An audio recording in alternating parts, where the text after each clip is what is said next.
But of course, we have amazing activists on the ground who have the ability to do tremendous work in lots of different areas. But New York City has certainly grown, as we've said, exponentially in that department over the past few years. And one of those people who has played a key role in that is your slate mate and friend, Lauren Ashcraft. She has done an exceptional job running for Congress. And now, of course, she has been working, I believe, as a surrogate for Dianne Morales' campaign for mayor. And she has a lovely podcast that she's going to talk to us about. So without further ado, we are bringing on a super califragilisticexpialidocious person to our podcast, Lauren Ashcraft. Hi. Oh my gosh, it's so good to see your faces again. Hello. Hey. How are you? I'm so good. I love the chalk art of my name in the background. That's really cute. That's adorable. Thank you. I want to tell you, the only other person since we've been doing this, how many times? I mean, every time I do it. Is it the length of the name or something? No. Well, no. Okay. Lauren, arguably, Ashcraft is longer. It's 8 letters, usually 7 I can do pretty easily, but 8 I get. But the only other person who's ever commented and appreciated it was Nina Turner. Right. Oh my gosh. Nina. And then you are the only, I just think that's interesting. Thank you. To be in the same sentence as Nina Turner, I am honored. I'm just saying she was the first person, and now you are the second person that has appreciated my little thing. Nina and I are vibing, and I really love that. Thank you. You made my day. So for anybody, this is Lauren, who ran for Congress in New York's 12th, right? It was 12. Yes, it was. Okay. Yeah. And is now working on tell everyone like what you're doing now politically, and then we'll get into the show. Well, I do a lot. So I actually work on a city council campaign right now. Her name is Julia Foreman, and she is running in District 26, which is where I live. So it's really fun to try to help the next person that I find amazing represent me. And then I also am helping by volunteering for Dianne Morales, who I also hope to have representing me. So you might see a trend. I really like bold women. No, that's how you get things done. Right? I mean, you're my friend. I ran for Congress. I really like bold women who run for office. And whatever I can do to support, I'm really happy. I think it'd be very important to share, as a lot of people really need to know. And if you can hit the retweet and like button and all that, guys, just get this out there. Lauren, if you could do that as well. We want to get as many people watching as we can. I've always said, I know a lot of people are not completely enthralled with AOC and what she's done, as of late. And obviously there are arguments to be made about her strategy, whether it's effective or not. But one thing I think cannot be disputed is how effective her victory over Joe Crowley has been for the progressive movement in New York City, and what that has meant for a multitude of different candidates, such as yourself, such as obviously Jamal Bowman, who's also slate mate and ended up winning, Mondaire Jones as well. And now, of course, you have Dianne Morales running for the mayoral race in New York City. If you could talk about the impact that AOC's run had and what it's meant for the progressive movement over the last few years and how you feel New York City stands at this point, that'd be great. Yeah, I think it's our home. And I think I ran in New York 12. She represents New York 14. So for me, it was really, really great to see her at rallies and to kind of see that energy. We learned about AOC, my partner and I. He got a postcard under his door when she first ran. And I had never seen somebody that young run for something, and it just got my wheels turning. So the impact that she's had on people, I don't think you can really measure it.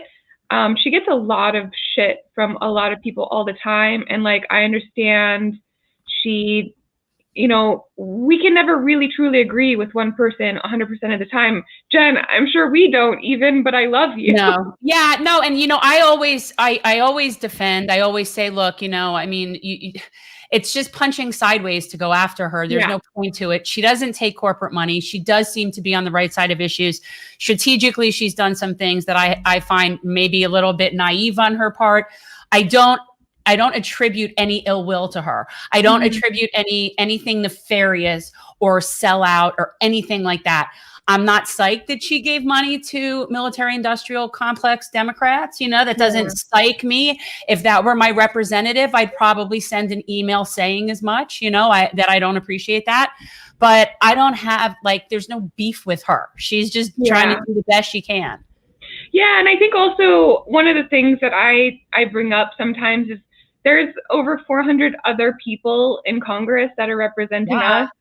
And the fact that we're focused on her 100% of the time raises a lot of eyebrows for me. She is a 30-year-old woman of color. Yeah. like there are 70-year-olds that have been doing the same terrible shit for 40 years. And nobody even knows their name. Like, my parents are represented by Glenn Thompson. Like, does anyone know who he is? No. We should get him out of office.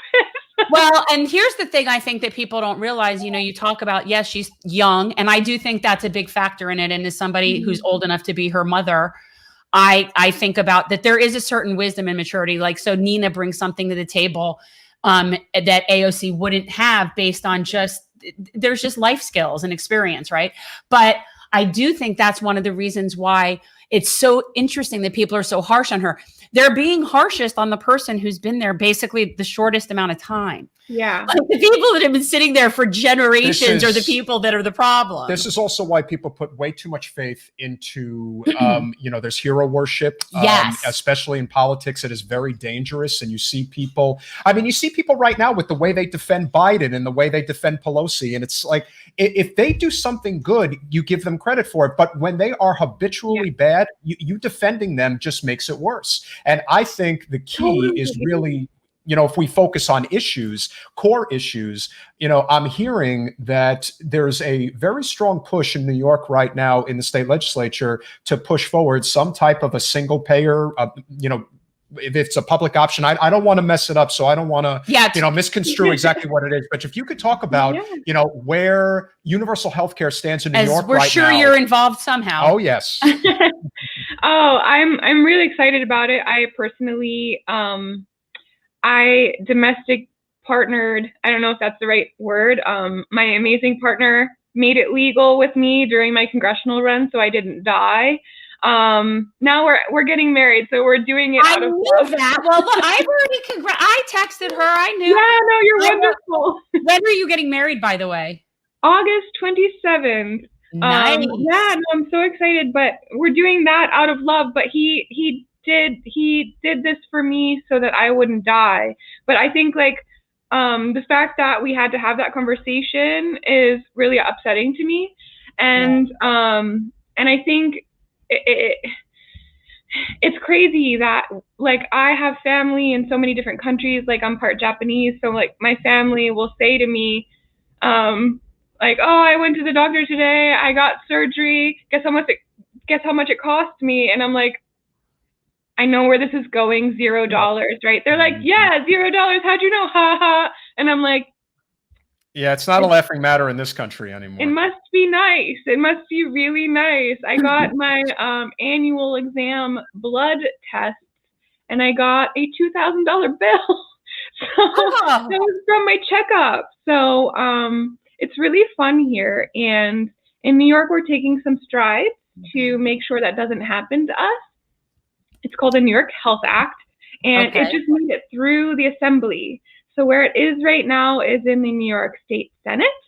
And we have a supermajority now so that Andrew Cuomo cannot block every ounce of progress.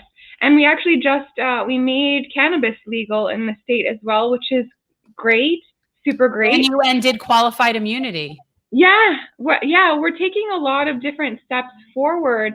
But the cannabis, Andrew Cuomo, he's getting all this credit, but people forget that he was the one to block it for so long.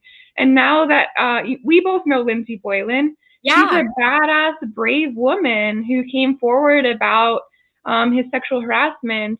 And if it weren't for this entire line of complaints against him, I honestly don't think that we would be getting all this stuff passed. He just is trying to move the news away from how guilty he is. So we have a lot of stuff happening in New York.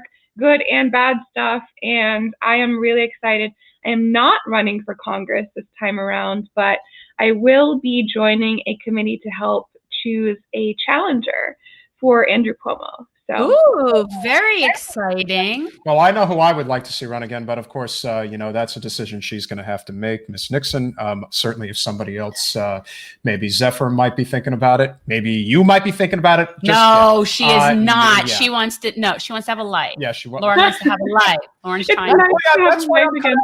That's why I'm cut out for politics, because I don't have a life. Exactly. This is my life. Perfect. I don't have kids. I'm not married. I'm single. I can do whatever I want. Right. So yeah, I can do this nonsense. Well, Lauren has a life. But hey, for those of you out there who think that California is the bastion of progressive politics in this country, no. New York is where it's at. Because it is right now. It hasn't been, but we've had people like Vocal New York is an amazing organization that's been advocating for legalized cannabis for years.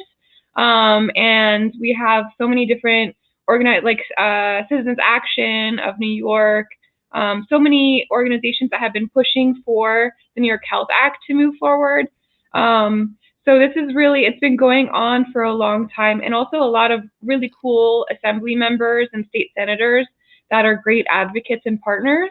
But we've had Andrew Cuomo sitting there just stopping everything and harassing women. So, and that's amazing. And for people like for us in Florida, we have an extremely Republican legislature to the point where basically the Democrats, the best they can do is sometimes damage control. Like they're not pushing anything forward. Like there's nothing going forward. It's all just playing defense. So we don't even, and then we have a Republican governor who will shoot that, just jump right in with them. So like nothing really is good. Yeah. You have a Democrat governor who's shutting down the stuff that's good. That's just Democrats. Exactly. And it's just really interesting. And but they are making progress, and we're clearly not. We saw the defense that a lot of people put up, frontwise for Trump for a very long time. Can you talk about what it's been like? Because it does seem that there is definitely a contingent of New Yorkers who basically are just blind sycophants to Cuomo, and whether that's because they may be older and they're very sympathetic to Mario Cuomo's legacy, and he clearly was a better, governor than his son is. But nonetheless, there just seems to be this hyper-partisan tribalism that I think is extremely dangerous these days. And they're really just willing to cast it aside, even at, the expense of so many brave women like Lindsay, who had the courage to come forward and basically put herself out there in a way that I'm sure she's still dealing with it at this point, from men and women. So I'm curious as to how that's been reflective in this whole very, tribalistic period of politics that we're in right now. That, like I said, I think it's at like a boiling point where you just don't know where it's going to go. So I have like a very personal story about this, because I've been petitioning out on the street to get my candidate into city council, and you have to ask someone if they're registered Democrat, which is fun. You forget that in New York we actually have a lot of Republicans. So I forget that, which is very bad of me. But you walk around, you walk up to strangers and you ask them if they're registered Democrat. I cannot tell you how many times people would be like, absolutely not after what you guys did to Andrew Cuomo. So I don't know what's going on there, but like, wow, the supporters are super, like, we are not in the same group. Like, right. I don't know. They're Cuomoites. They're not Democrats. They're just wherever he is. They just support him. They're not necessarily party people. We had on Thursday or Monday on our last podcast, we actually had somebody from Twitch come on our stream and basically say, I'm an older Democrat, and I really don't like what you young people are doing, trying to take over this party. And then they proceed to get into this. I asked them, I said, well, what specifically do you have an issue with? And they start getting into, well, I don't have a problem with fracking or this. I'm like, oh, okay. Well, there you go. He was pro fossil fuel. I'm like, well, I don't know why you think that represents the Democratic Party in some way. Well, the Democratic Party, as it currently is constructed, we're trying to change but it wasn't supposed to be that. I really think that if you could get away from having to say, are you Democrat or Republican, and just focus on issues, that it just eases. So you can only get signatures from people that are party affiliated? Yeah. close primaries. There's like certain circumstances that are very strange. Like Oh, yeah. if you're a notary, you can sign regardless of your party. So it's like little things like that, which are And this weird. is just to get on the ballot? Yeah, just to get on the ballot. Anybody can sign to get on the ballot. It doesn't have to be party person here. Okay, well, and we have closed primaries. So in New York, you could be any party affiliation to sign the petition, or you need to be No, in the you Democrat? have to be in the party. Oh, wow. have to be in the party. See, down here in Florida, you could be any. He's not, like, he's No, a little bit behind. Like, I'm catching up. It's like, You know I what's was guys? gonna It's like Neanderthals. You know, that's how. I was But gonna say yeah, that, everybody can sign for you to get on, but they can't vote for you. oh yeah.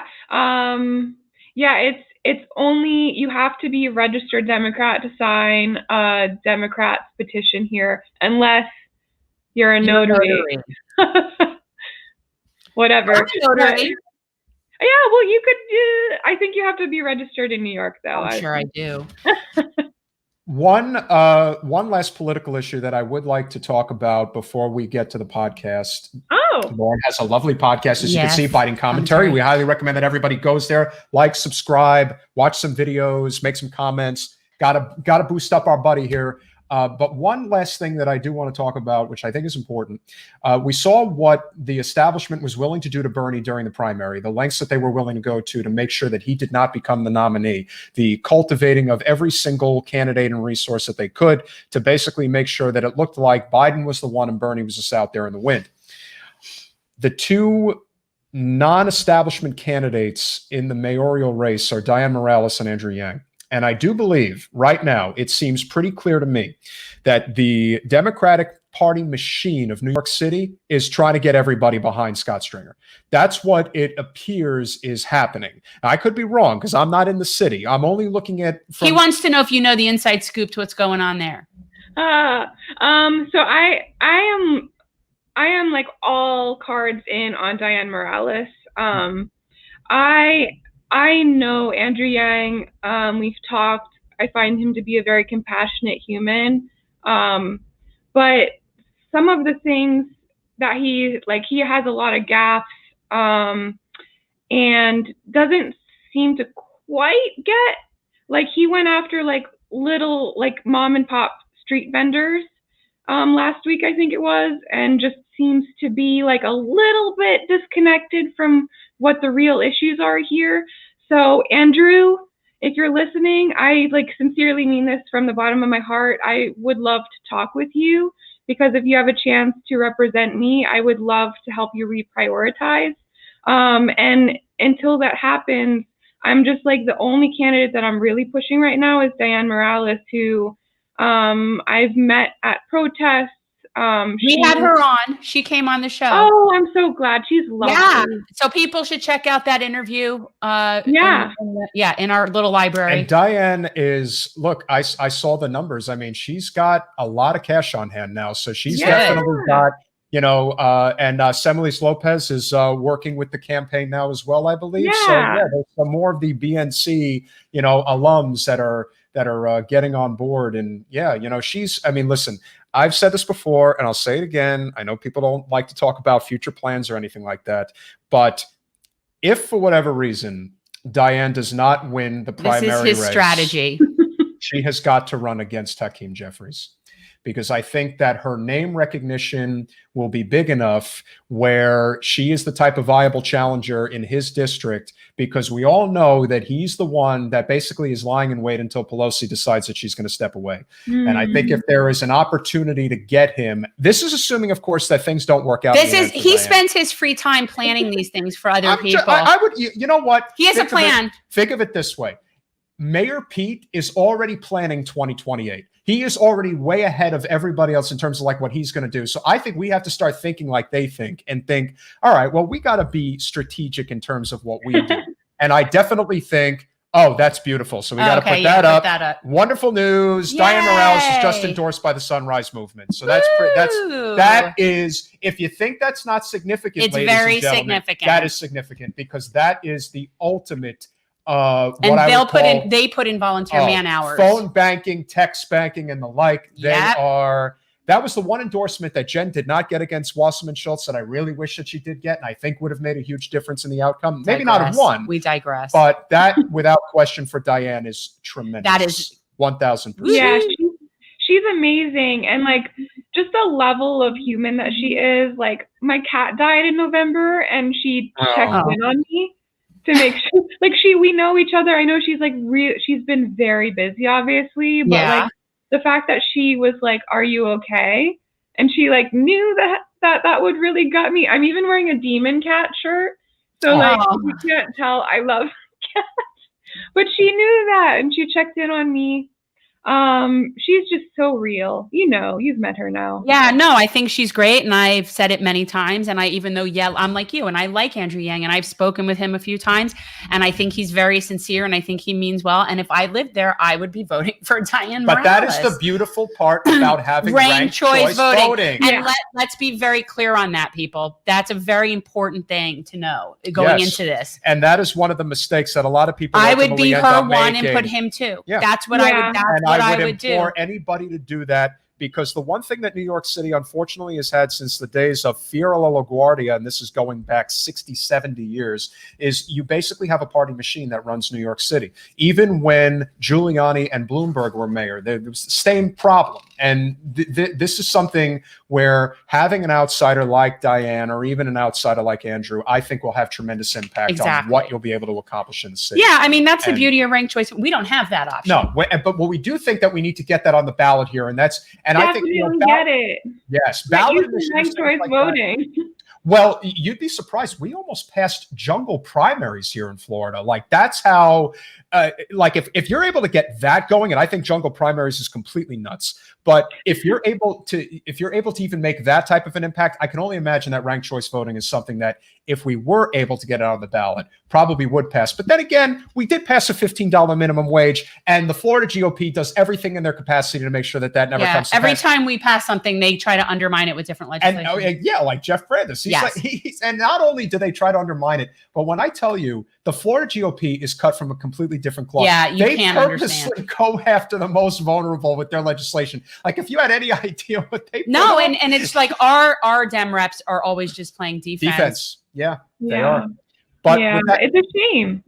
Yeah, but with that said, we do want to continue to build this network. The one thing that ultimately ends up happening, as I'm sure you're aware, with a lot of these online channels, these podcasts that people start, very often people don't want to check their ego at the door. They don't recognize that we have to build these networks all over the place, because corporate media, regardless of whether they're, Fox News, MSNBC, CNN, they are always going to work together to crush non-corporate power like we're trying to take. Yeah. So if you can talk about your new podcast, Biting Commentary, which is so cute. And talk about where it came from, because like us, you ran and you had like a platform sort of going. So talk a little bit about that. Oh my gosh. Thank you guys. I'm really continually moved by everyone's kindness to help get the word out. So thank you. Yes, I do have a new podcast. It's called Biting Commentary. It's on YouTube, but I also stream it to Twitter Sunday nights Eastern at 8 p.m. And it is called Biting Commentary because if you follow me at all at Vote Ashcraft, you probably know that I have pretty straightforward takes. And I also really like to eat food. So I do both. I eat food and spit some hot takes on my new podcast. And I have guests that I really would like to elevate. Jen, I hope you come on sometime. Oh, I'd be totally happy to come on. 8 p.m. on Sundays? Yes, 8 p.m. on Sundays. And if you follow me at Vote Ashcraft, you can tune in there on Twitter. But so then when you're done, but when it's done though, people, because you don't always get people necessarily live. So, especially when you have like an interview or a guest, so you'll still have your episodes though, right? Like people can still watch. Okay. Yeah. Yeah. So if you go to YouTube, it's Biting Commentary. Our 2 episodes are there. So who have you had on so far? Who was your first guest? Yeah, my first guest was Andres Bernal, and he was so forgiving because we had a bunch of tech issues. We're totally live. as you guys are. We're all, twice a week. It's live. We're faking it till we make it, baby. I mean, it's ballsy. I love it. It's I love just, you know, being authentic and being out there. Our first guest was Andres, and he talked about MMT with me and was so gracious because we dropped his call 3 times. But the second guest, it's so sweet to have people on that I really care about. We had my really, really good friend, Ed Pokropsky, who produces the Asian Comedy Festival. And we talked about, I'm part Japanese, he is Korean, and we talked about what it's like to be practically Asian. Twins. Yeah, we're having a lot of fun, and he's producing an amazing show that highlights Asian American talent right now, which is great. So definitely follow at Asian Comedy Fest, which is Ed. And then on this Sunday, we're having Kat Bresler at People for Bernie. There you go. And she will be talking about what it means to be on the community board in New York City, which is the most local level of government here. So even cool. More local than city council is something called a community board, where people get to serve and make advisory decisions at the very local level. So we want to talk about that. Yeah, you don't even want to know how we have, well, there's advisory committees at the city commission level, but there's no power, like there's no there. It's almost like just a token thing. It's not that I don't think it could happen. It's that I just think that there are people who are just waiting for somebody to really step up and lead the charge. And that's kind of just how it is in a lot of ways.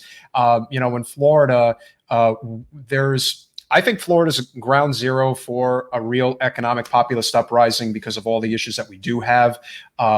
There's really this old guard in the Democratic Party. Wasserman Schultz may be in her mid-50s, but she's been in politics for 30 years, starting next year.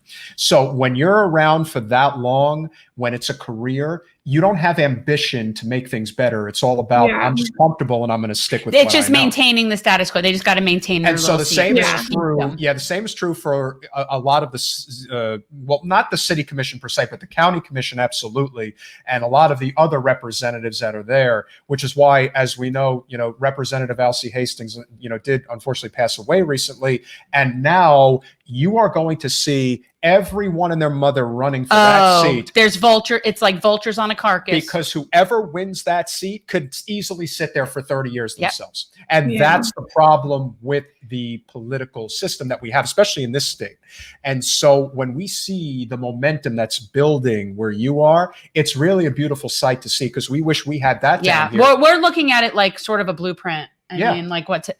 I wanted to ask you, like, so you're doing this weekly, and you'll see where it goes. We started out doing once a week as well, and now we're up to twice a week because we were getting so many. You also shout out to you, Jen, because you helped me get set up. You took a bunch of calls to help me figure out all this tech stuff. So, oh my God, I don't know what look. I just tell you what we did, of course. And look how you had technical difficulties. That's because it was me who was helping. That's probably why.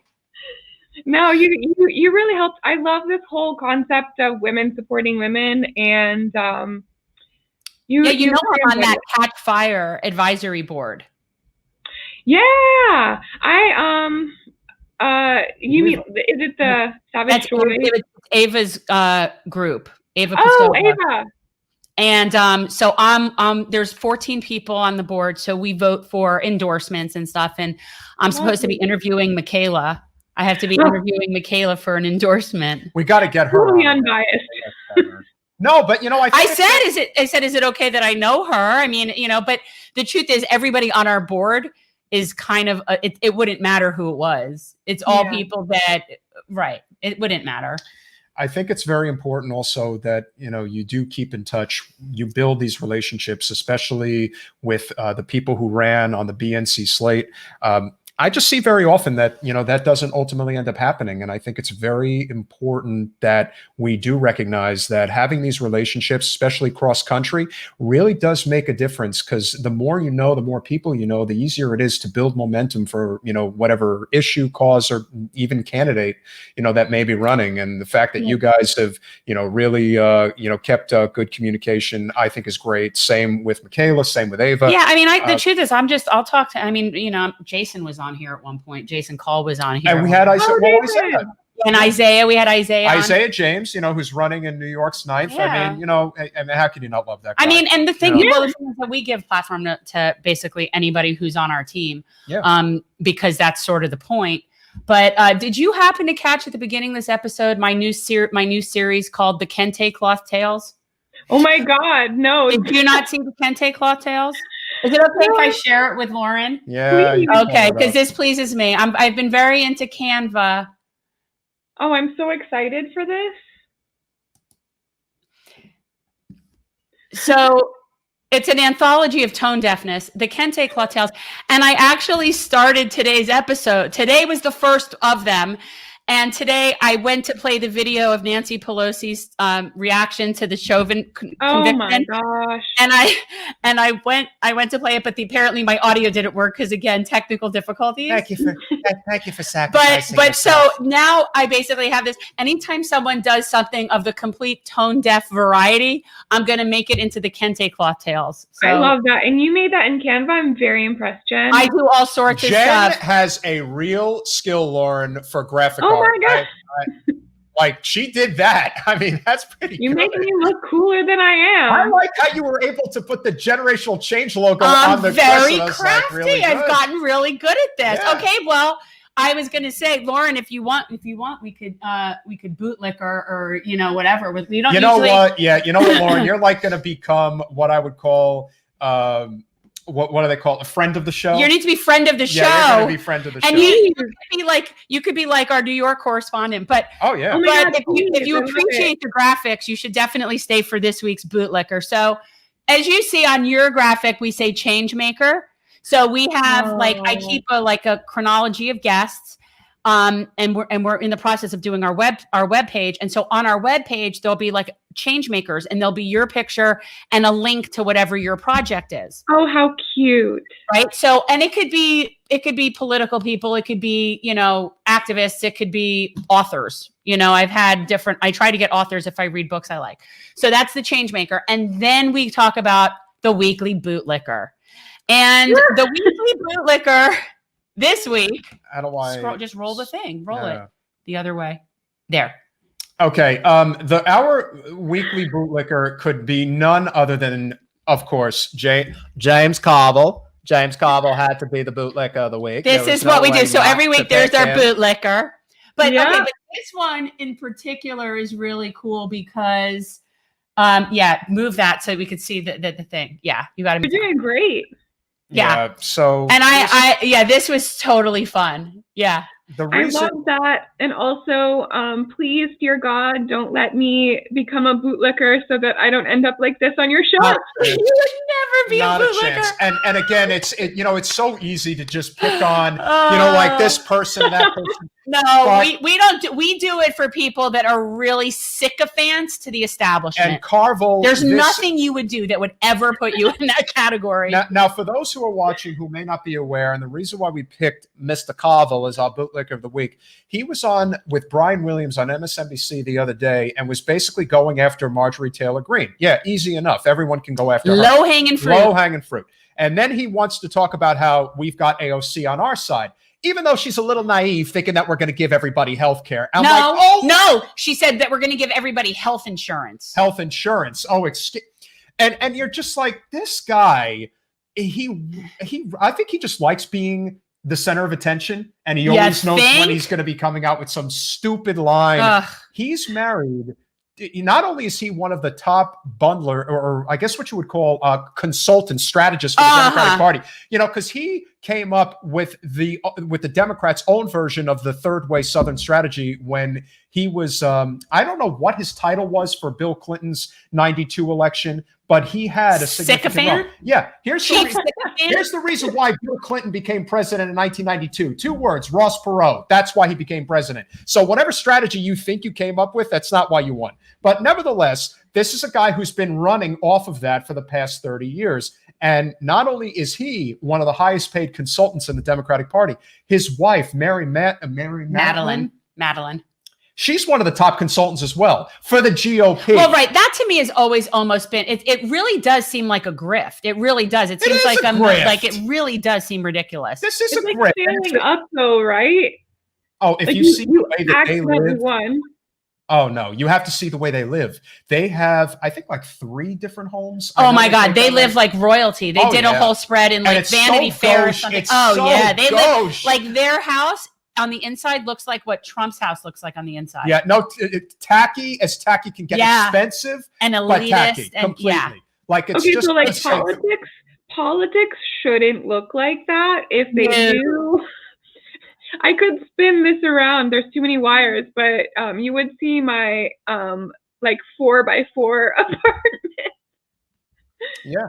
But that's the point. This is supposed to be a term of service, not a career. And I mean, and that's ultimately what we're trying to do is transform politics into service. That's our catchphrase. And they are what you would truly call the swamp of DC. Like that is what they are. Anybody who is in the Clintons pool of sycophantism is definitely part of the problem. Well, and again, for them, it's all about money. So basically, you could be a Democrat or you could be a Republican. If you're a Democrat and you want the consultant help of the highest order, you go to Mr. Carville. And if you want the GOP help, you go to Mary. And that's the way it goes. And that's this political, power brokering that they have established over the past 3-4 decades.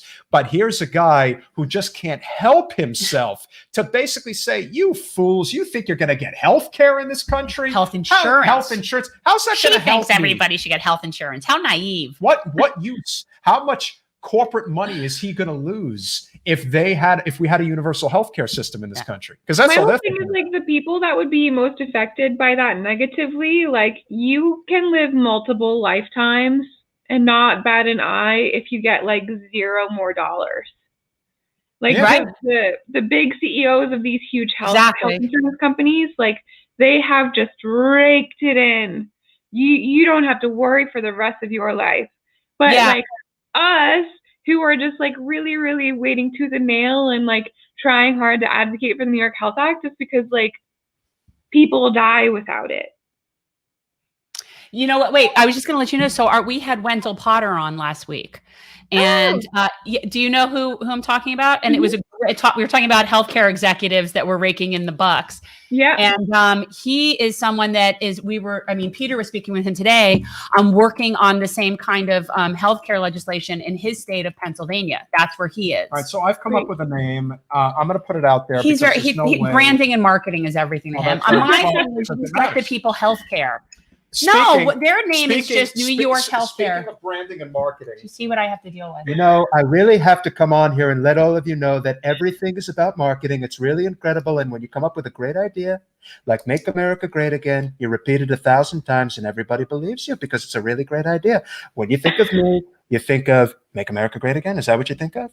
Oh my gosh, you're giving me like flashbacks. Jen, it's not good. Listen, you guys have him down there now. He's just in Florida these days. Right? He says I just strolled over from Mar-a-Lago. He's the king of Mar-a-Lago. That's what he. Well, I've been writing my Trumpstitution. It's the law of the land, and it's a really great. He's creating a Trumpstitution. Oh, it's really, really great. Oh my God! 45 laws that basically protect me from any prosecution. It's really incredible, and I'm totally. He's gonna call you and say that you have good ideas. Oh, no, I have great ideas, and you can't extradite me to New York. It's totally not going to happen. Total non-extradition from the state of Florida. It's really incredible, and that's one of the laws. All right, make him marketing, go away. Really, really great. Just wanted to say hello. You're a lovely lady. I'm going to smudge. Sorry, I'm not in New York anymore. Go away. I'm going to pull out my really sage. This is the nonsense, the shenanigans, and actually. if he could get it together, we're working on a new character that I think is going to be really entertaining. Yeah. Oh so my gosh. We can't Yeah, I'm not say gonna yet, say no, who it is. because I think Not gonna that could be really No, but I funny. got a few. Pull You it, know, I pull hope it out next time I'm on. but I hope you enjoyed it, even if you really didn't like it. So, you know, It was like enjoyable in the same sense that I like to watch horror movies. Okay. Ah, there you go. there you go. I'm scared, but like also entertained. I'll take that as a compliment. I'll But take your that. show is going to be dealing with issues like we are. It's going to be Yes. this. It's going to be a commentary on what's going on in the in the news and in Mm-hmm. politics. So, assuming that there's no copyright issue here, because obviously I think this is very catchy. This would be for the state of Pennsylvania. What do you guys think about this He's name just crazy. for the statewide initiative to have single payer health care in Pennsylvania? See, nobody cares that much about the name of it. Like, that's what I told you. It's just not that big of a thing. People might be confused because like Penn State is a university. That's what I said, and he didn't like that I said Well, that. Penn State Universal. Are you gonna ban me from the show now? No, because that's what I said. No, because we only want yes people on our show that just agree. I with said to everything him, you I mean, say. it doesn't matter. I think just get the people, Great idea. people health care. So I think that, we're going to help with this? Yes, I Yeah. think that this is definitely, well, I think Pennsylvania is also a great state because we don't really, you need one of those states where it's definitely got a rural part to it, much like New York State has. But of course, there isn't I don't know what type of roadblocks you're going to hit in New York. I know that Pennsylvania, having the ability to communicate with Wendell, who's, the type of contacts. I mean, he has in the definitely you healthcare should be industry. mirroring what they're doing in places that are having some success. Yes, so but if of it's course- New York or whole Washington. But one of the things that ultimately doesn't get focused on enough is that there's also a lot of people on the left that do have an anti-business streak, and that's not good. And you have to focus on areas like, for example, small and even big business, because for them, it's a financial incentive to have universal health care. You don't want to have to pay for your employees' health care if you can correct. avoid it. So I would think just that alone is one of the easiest ways to sell it. Because essentially, they're all the people who don't want the system to change are selling it from the perspective of you're just wanting government takeover of healthcare. No, what we want is government funded healthcare that doesn't have for-profit middlemen that have no reason to exist. The second that happens is when everything changes on the positive for everybody. Like you said, you had a serious health issue. You don't need a $2,000 bill. What you need is care. That is what it is for, because you can't function, you can't live without it. So to me, like you said, Sounds like they might get this through there. I'm very excited for you. We're going to be going down with the ship down here in Florida. well, like you said, it's Florida. If you are, Come be my neighbor. yeah, right. I can't afford to live in New York. Yeah, New York's expensive. Neither can we. Yeah, well, and I have broom closets, those cost a lot of money in those. yeah, places. I hate to say this and in any way it's not sort of a snotty way. I couldn't live how close quarters you guys live. And by you guys, I mean anybody that's not in the millionaire class in the city. Okay. I guarantee you though, even though it's definitely a colder climate, Jen would definitely love Dutchess County. No, I think love that would cold. be- Cold is not my Okay. issue. Cold, I don't have a problem with cold. I could live in. I'm a mountain girl. No, if you I have no problem with cold. I have a problem with that close to that many people and shared walls and shared buildings, and it's just not for me. Like I would live in a tiny house van situation and be perfectly content before I would want to be in an apartment. So it isn't like a luxury thing. It's a privacy. It's a privacy thing. My neighbors have all heard me sing, and I'm sorry for them. And we've shared cockroaches and probably many other things. Yeah. See, So I get it. Yeah. Yeah. I I'm was on thinking an about like, acre. I live they on an come acre, through your Lauren. drain. They like come through your drain holes. It's so And I always gross. think about like, oh, you just came from my neighbor and now That's you're what you here. think? I think that you have an infestation. We get palmetto bugs here, which are basically roaches that fly. And they're bigger. It's really gross. Oh yeah, those things. But I'm on a really big, I'm on an acre. And so we get things. There's Mhm. critters, we have lizards and toads and iguanas and Alligators. alligators. And, I don't have any alligators here. Alligators are cool. I like them. I don't Yeah. like palmetto bugs. Ugh, they're roaches with wings. No, I can't. I can't. Like Well, this- those things, any kind of creepy crawlies. I'm even fine with rodents. They're kind of cute. I just don't want to share space with them, so I will humanely set them free. Yeah. elsewhere. I'm But fine with cockroaches- everything but a trash panda. You know I don't like a trash panda. Oh, they're cute. Oh, God, no. Those are rats with hands. No. Rats with opposable thumbs. Raccoons, unfortunately, are cute, but they're No. really, really big. They're pests. disgusting. So they're not exactly doing. It's the you only what I mean. animal it's the only animal that I take beef with in this world. It's the only animal that when I see is roadkill, I'm kind of like, eh. And normally if I see roadkill, I'm like, oh, like an armadillo or one of the ducks or whatever. I But think when you it's just a had trash a really panda, bad I'm like, experience with. you had I've like a had really several bad yeah. trash panda experiences, and Oh, none no. of the, oh no. See, that's where it always comes from. It's always something. I don't that happens care. personally. They're rats with hands.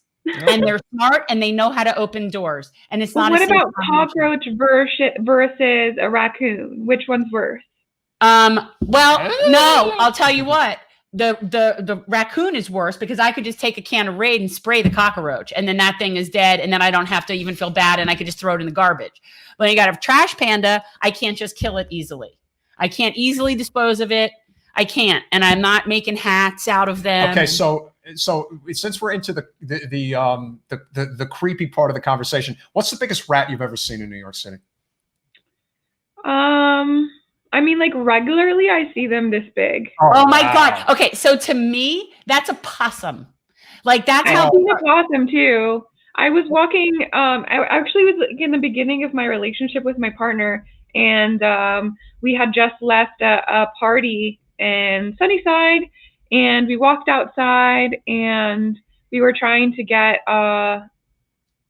I don't even know if Uber existed back then. Maybe we were trying to get away home, and I saw something move out of the corner of my eye, sitting up on a fence, like a big fence as tall as me. And I looked over, and it was a possum looking at me, perched on a fence. And I was like, "What?" Wow. But possums are good though. They eat bugs, they eat stuff. Like possums are possums are So good. so they're basically just like so they're basically just like spiders. A lot of people hate spiders, but spiders are actually very useful. Possums are our friends. Possums are our friends, and people get weirded out by them because they think they look like giant rats. Well, they kind of My friend Thomas says raccoons are cute, and I agree. And personally, the only living thing that I have beef with, other than some humans, is a cockroach. Interesting choice. So does that mean that you are vegan, vegetarian? Are you leaning more on that? Oh, I am a hippie. I try to be vegan, but most of the time I'm just vegetarian. But cool. I am mostly, you can just call me a hippie. Well, I'm definitely pescatarian all the way, and I really don't have much dairy. I think it's, not too long ago, I tasted a piece of chicken and I just realized that, I don't need to eat this anymore. It's just not worth it. And, I only eat that. And you're basically, you're pescatarian as well. I am pescatarian. I really don't eat. I mean, my only thing that keeps me really from being vegan is cheese. And I don't really sit there and eat it a lot, but it's on things that I eat and I do like it. And I have a cognitive disconnect and I feel bad about it because I know how horrible the industry is. Like if it were just to go away, I'd miss it, but I'd be fine. Like I would live with it. But it's there and it's hard. It's definitely a hypocritical thing. No, it's a whole thing. And when you're raised with something and it tastes good, I mean, like a slice of pizza is great. Yes. Yes. I was just going to say, you are in New York City. Are you going to make her name her favorite pizza place? Well, Diane. Spumoni Gardens. Spumoni Gardens is your favorite? Okay. All right. I can get along with that. Where is that? That's in Bensonhurst? It's in Brooklyn. I don't remember exactly the location, but it's not, I think it's close to Coney Island. I'm pretty sure that it is. So I've been there once. That was a long time ago. Diane said her favorite place is not Famous Ray's. I thought that was hysterical when she said that. Not Famous Ray's. Not Famous Ray's. So great. Yeah, if you like pizza, if you like bagel with cream cheese. And I'm even fine know, doing vegan with that. The Trader Joe's vegan cream cheese is Not a fine. fan. I don't care. I'm not a fan. I don't it's mind. Great. It doesn't, So because good for to me, me. cream cheese is about the texture between the bagel and the Nova, right? Like it's the cream cheese, you're not eating it for itself. I don't, so for me, it serves its purpose. Yum. But Love pizza chops. is, when it's vegan, is gross. I'm sorry, I've not yet had one that That's I've really also, liked. But that's also one of the great things about living in a city like New York. Yes, is you that get if better options. Yeah, if you want vegan, you're not only going to get vegan, you're going to get the best there is. Yeah, So we don't you're gonna have Two Boots Pizza has really good vegan pizza. You can also get, I don't know, like I don't care if I eat gluten or not, but some people do. You can get like a gluten-free crust with a vegan cheese, and it tastes so good. It sounds like it would taste like a rice cake with cardboard on it. I thought so. I really thought so too. Yeah, Happy Earth Day, Leonardo. Happy Earth Day. Oh, hey, Leonardo. He's a friend, local. He is local friend. Yeah, today was Earth Day. Did you do anything for Earth Day today, Lauren? I cleaned the community garden with my friends. Excellent. We have a very, very busy day packed for tomorrow. Yeah, tomorrow is kind of a ridiculous situation. Yeah. I'm going on with Steve Grumbine. You know Steve, right? Yeah, you're talking about MMT? Yeah. Yes. Yeah. He's a great guest to ever have. Like if you ever want to look through, like if you ever see any of the guests that we've had and you want a connection or an introduction, we'd be happy to connect you with anyone who's ever been on. Like I generally will read a book and then reach out to an author. Cause I just did that the other day. So, I read The Deficit Myth by Stephanie Kelly. Not just did you have Stephanie on? No. Haven't, but would. So I just read this book called The Whiteness of Wealth. Highly recommend. Let me ask you your opinion on this. Can I say that I read something if I audibled it? Yes. You listened. That counts as reading, even if it was listening? You read it with your mind. Is that true? Okay, because I'm just saying, because I referenced it that I read it, but I'm like, I'll give you that. It was lecture.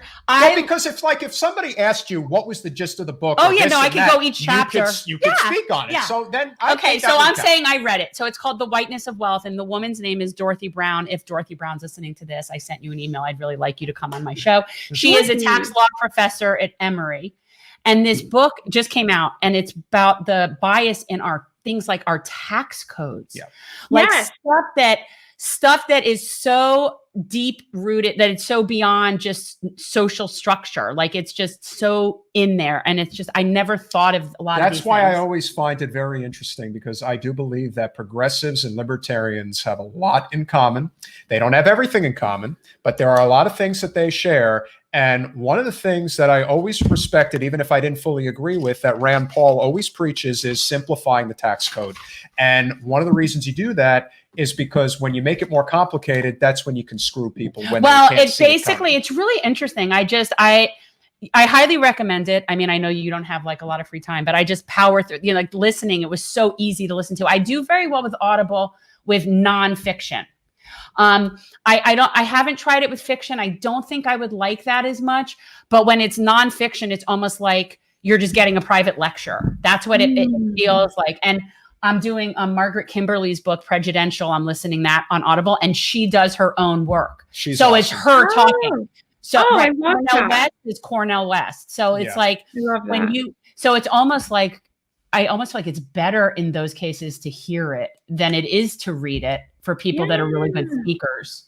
The fact that you're in New York, if you have the opportunity, like Margaret Kimberly is in New York. Yes, and if you have the opportunity, not only to come on, but when it's appropriate, potentially have like a studio situation where you can do the back and forth. She's definitely somebody. She's great. She would be a great guest. I don't know if you are looking for different people. I would love to hang out with her.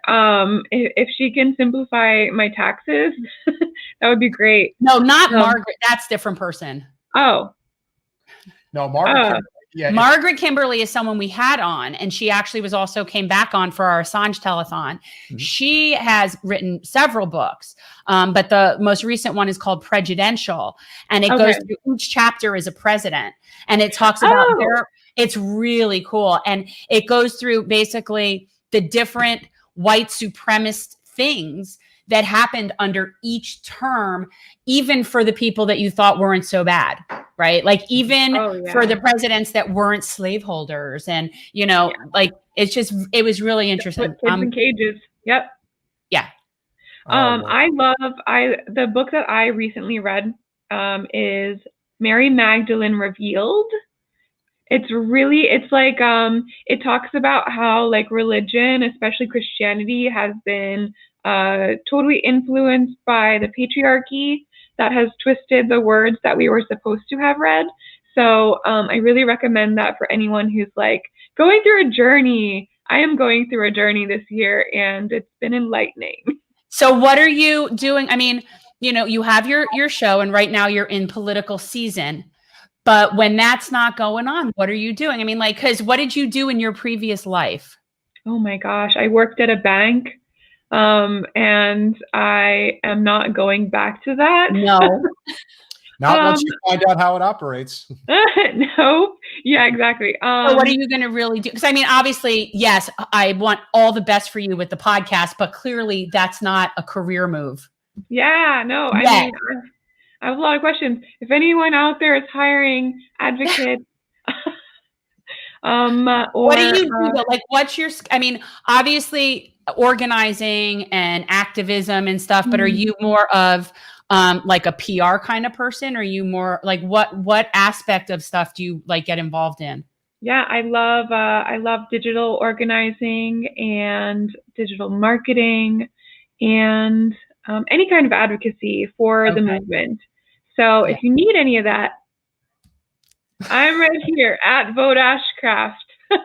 How do you not like this lady? No, everyone seriously. likes I mean, a lot of people don't. A lot of people because she's sweet and cute and all that, but she has a bite and she's going to say what it is. And so it's very pleasant. You kind of remind me a little bit of what's her name from Queen's Gambit. I don't know what. Oh my God, that's so adorable. You know who I'm talking about? Yeah, is it Anya Taylor-Joy?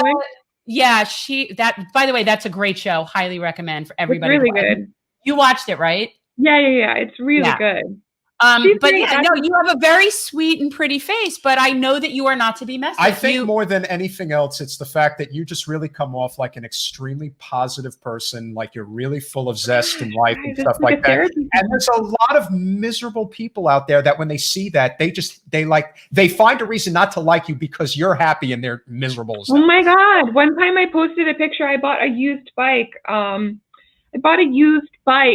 From my neighbor who might be watching. She's very supportive of my endeavors. Thank you if you're watching. I bought her used bicycle and I got trolled for that. They said that I am a privileged banker. That's a new one. Bankers are not people that work at a bank. Yeah. I was a project manager who hated my life, and my bicycle was the only thing that was bringing me happiness for a little bit. So thanks for that, guys. Just kidding. I'm good. And that's one of the hardest parts, when you run for office is, especially as a woman, and especially if you're an attractive woman, I mean, you really have to put yourself out there. It is really difficult. I don't have that problem then. Yes, but she will say things like she'll say things very pleasantly with a smile, but it's going to still be speaking truth to power. And people don't like that. People don't like to be called on their crap. And even if you say it pleasantly, if it's not what they want to hear, they're not going to like you. And so Lauren's going to have haters, maybe not as many haters as we have because I'm not as nice as she is. Well, Jen had a recent situation with some local people that are local activists who really, took it extremely personal that Jen is against vaccine passports. It's like, it's one thing. I wasn't speaking of traveling to other countries. Yeah. Okay. I get that we need different things to go to different countries. That's nothing new. But even if you disagree with it, they treat it as if like she's like a heretic. Like I'm a crazy anti-vaxxer because I have civil liberty concerns. It just, to me, there's, it's one of the hardest parts about. So this is a good question from Keith. Yeah. I mean, like having passports just reminds me very much of like, when the Nazis asked people to show their identification, which feels creepy. And I also think about, like people who maybe aren't here legally, which, I mean, I'm for open borders, which is another discussion for another time, but right. But it's an extra thing that can only really penalize people. Yeah. And again, I'm not for open borders, but we can have that conversation. I'm not going to think you're a terrible person because that's what you believe, or vice versa. Right. I'm not going to cancel you because I don't agree with that. But people basically, they want to work backwards to their conclusion. They want to decide they don't like me, and then anything I say, they're going to find. You know what? Whatever. I don't care. Put them up on the canceled board. Put them up on the bootlicker board. Oh, we'll make bootlickers out of a lot of people. I got to tell you. And then I've got my private bootlickers. They'll be dealt with privately. I have amassed quite a list. I have quite a little list that I'm working on. And it's like, I think that for me, it's one of those things that it happens organically, that eventually, really truthfully, people do get what they have coming to them at the moment when they'd least expect it. Well, like you said, I am a firm believer in karma. But there's also people who are just karma's real. Oh, yeah, it definitely is. And yeah. that is more or less what you like to say, which is people are simply standing in the way of progress. Yeah. And that's the biggest problem. It's one thing if you disagree with something, but there's really this. I would say probably the biggest problem in politics is there is a sense of self-righteousness that a lot of people feel, and having that feeling is infinitely more important than actually getting something done. Yeah. Dealing with all of the problems that exist right now. Listen, it's not the end all be all, but I look at it this way. If Bernie and Pramila are able to get tuition-free public college through for families making less than $125,000 a year, that is a significant step in the right direction, and that could lead to the next rung on the ladder, which could become $250,000, until eventually it just becomes universal and everybody has it.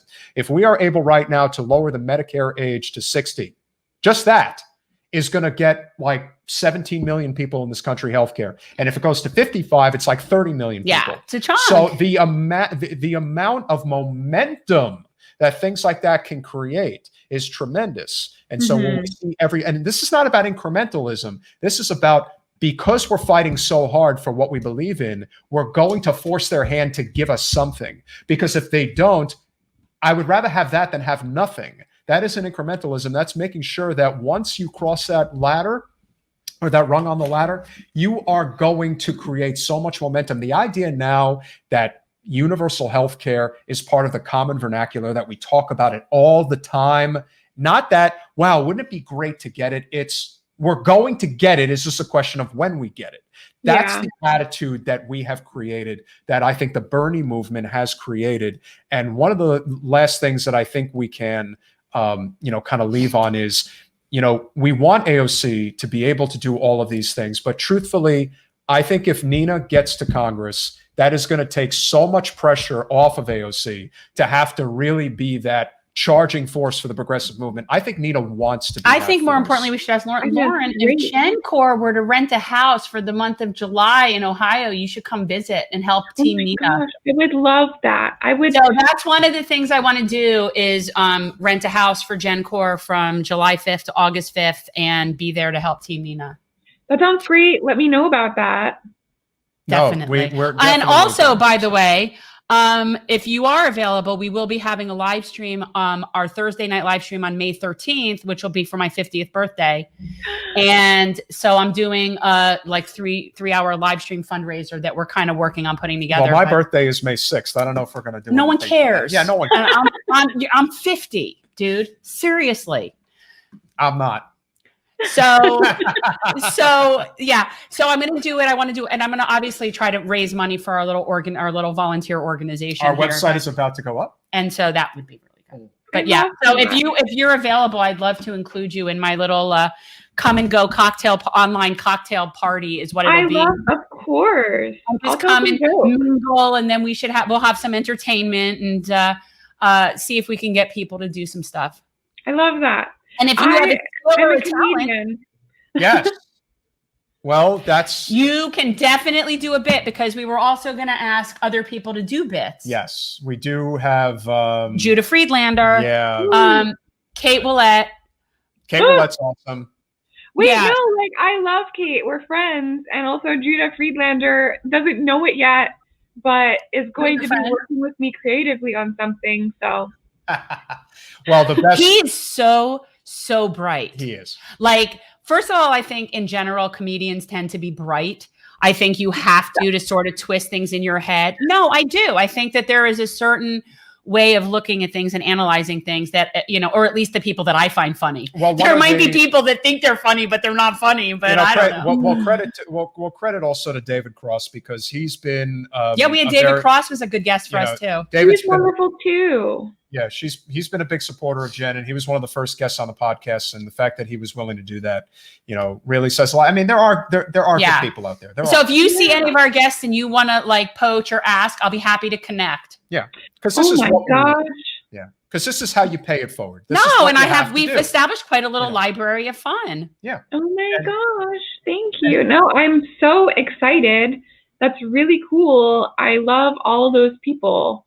Yeah, we have a nice little library that we've accumulated. And a lot of times it's people that maybe you don't know, but it could have been a book that I just thought was really cool I'm in that library now, and now I feel very cool, like I'm a book.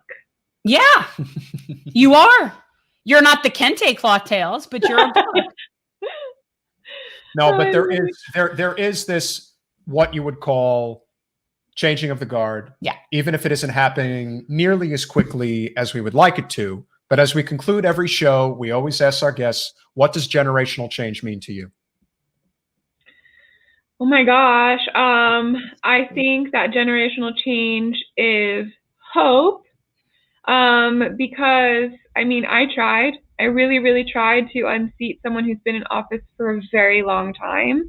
But it's chipping away at that, little bits at a time. And now JD's endorsed somebody in my district. And I hope that she wins.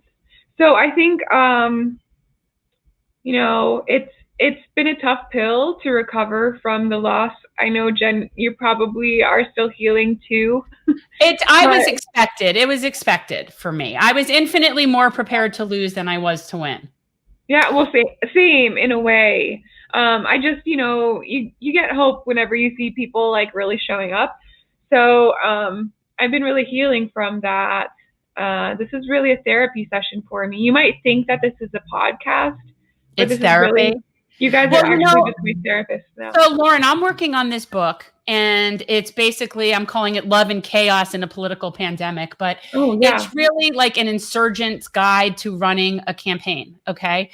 And one of the things that I talk about is something that I have noticed. People that can be successful at this have to have two key things. You have to have a small ego and thick skin. Yeah. And you need to have both of those things simultaneously. Yep. And that's not a common combination of factors. Usually when you get the people that have small egos, it's because they care more about other people. They're more in it and they're sensitive. So they probably don't have the thickest skin. So then you get people in there with really, really thick skin that don't care what anybody thinks, but they probably also have massive egos that feel the need to take credit for everything instead of working on the issues. And the best example, the best example I ever saw of that, I always reference it because it's one of those seminal moments where I don't know how Nina Turner kept it together when Hillary Rosen basically went full racist on her on national television. Oh, did you see that? It was a while ago. It was like a year or so She made a comment about how you don't have a right to speak on behalf of Martin Luther King. And this white woman told Nina, this white woman on an interview told Nina. This is one of Hillary Clinton's biggest confidants in all of politics. Told Nina. They were talking, said, you don't have standing to quote Dr. King. And Nina, let me tell you, see the look on Nina's face. But if you saw the way Nina handled that, I don't know how she did it. I don't know how she handled it. If they were in the same room, I don't know. Well, no, I don't know. She wouldn't say that. If she oh my gosh! Well, I will come to the generational change house. We will make sure you will be more than welcome there. And we will definitely send you a link for my birthday. Yay! And, guys, one more time before we conclude, remember it is Lauren Ashcraft biting commentary. That is on I need YouTube. 1,000 subscribers so that I can get live stream auto captioning which Is means that how that works? Oh, okay. Oh, There you that's go. cool. Like we know certain milestones we need to get to 10,000 subscribers to be able to have a merch store. Like it's like a game. You have to get X amount of points to get the bonus. yes. Yeah. So Yes, everybody subscribe, 10,000. writing commentary, and also once you get monetized, you'll be convincing people to let the ads run. Yeah. It's a whole process, but it's a great process. And like I said, we definitely want to make sure that everyone who's fighting for the right causes is going to have their opportunity to make their mark. Yes. Because, I mean, look, if you had any idea how suppressed our channel is. Oh yeah. so No, it's bad. and you'll get it. You'll inevitably get it because you're going to say things and do things. And also once you start posting clips and stuff, there is definitely an art to thumbnails and captions and which things will get you pushed to the bottom of the pile on YouTube. Oh no. Oh yes. You don't want to say anything negative about Amazon, or you will be at the bottom of the barrel on the algorithm. Like there's certain things like Big Brother. Yeah, like when I have to, when you hear people like Joe Scarborough and Deutsch, oh, he's the freaking worst. Them coming on TV saying, we really needed to have Amazon in Queens. It's like, this is nuts. But when Screw Donnie Deutsch, that total douche. And he should be called Donnie Douche. Here's a guy who was as anti-Trump as it gets, but it's because in his subliminal mind, he knows he's just like Trump. He's only where he is because his daddy let him get there. Yeah. He was a total product of his father. And like a lot of these guys are. You know how self-conscious so many of these guys are who don't actually make it on their own. So that would be a great example. But nevertheless, if you're not part of the corporate establishment, if what you preach is anti-establishment, you can come on our show. And you can come on our show. Yes. This is Lulu. She generally makes at least one appearance per show. As long as I pick her up periodically and she sits here and be happy, then she'll go and lie back down in her. Lou is just letting us know. Lou is just letting us know that the latest episode. She likes cats, actually. Lulu gets very along well with the feline. Let me see if I can get Paul to bring my cat to me. That's so funny. I did that with Vosh. Remember Vosh? Yeah. Vosh. Do you know who Vosh is, right? Yes. Okay. So he came on. He was a great guest, but he has a hairless cat, which I think looks inside out. But, Oh. Did you say he has a hairless?